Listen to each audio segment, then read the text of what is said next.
have with me today Itay Vinik, our Chief Investment Officer, and I'm hoping you can help us read the tea leaves. So what do you got for us today? I'm going to talk about the psychology of the investment cycle because at the end of the day, behavioral economics drives a lot of what we're seeing. And in this investment cycle, I think it's quite interesting. This has been researched time and time again. I don't know if I ever told you, but I wrote my thesis in university about the behavior of bubbles. So I actually studied anything from tulip mania to the South Sea bubble, to the Asian financial crisis, to the dot-com bubble. So I try to see this recurring motive of how these things kind of play out. And you see this continuous classic pattern emerge when it's really, and I'm not calling necessarily a bubble, but an investment cycle, a full-on investment cycle. It usually looks like this, where in the early phase, the smart money really starts accumulating, but it's not really going up that much. The trend is really sustainable. Then the institutional investors start coming in, you get the first sell-off. And then when the public realizes things go up, you're starting to get more media coverage. People get really excited.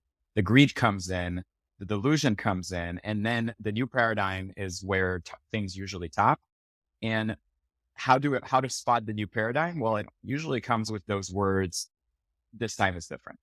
So for example, in the railroad mania, railroad technology is going to change the world because all of a sudden we can transport things so quickly across the continent. But guess what? The railroads were overbuilt and there was just not enough cargo for all the railroads to be. So the new paradigm was, in fact, yes, you have a new technology, but you're pricing in 30 years of progress in a very short period of time. .com was very similar. But this time is different mentality. So my opinion is 2021 was very similar to that, with many narratives of this time is different, valuations don't matter. And it's usually accompanied by a period of low interest rate. Then you get the initial sell-off, which is really denial, right? This is not really happening. It's a little dip and you should buy the dip and you should basically participate again. And then the quote, return to normal phase.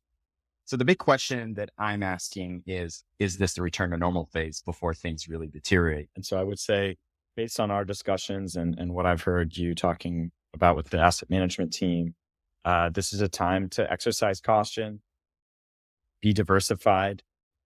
And I know it's difficult to ignore the headlines, but I think this is a good reminder to remain grounded in the data.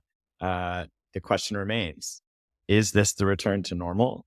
We seem to think there's a high probability it is. So feel free to email us, founders@equi.com.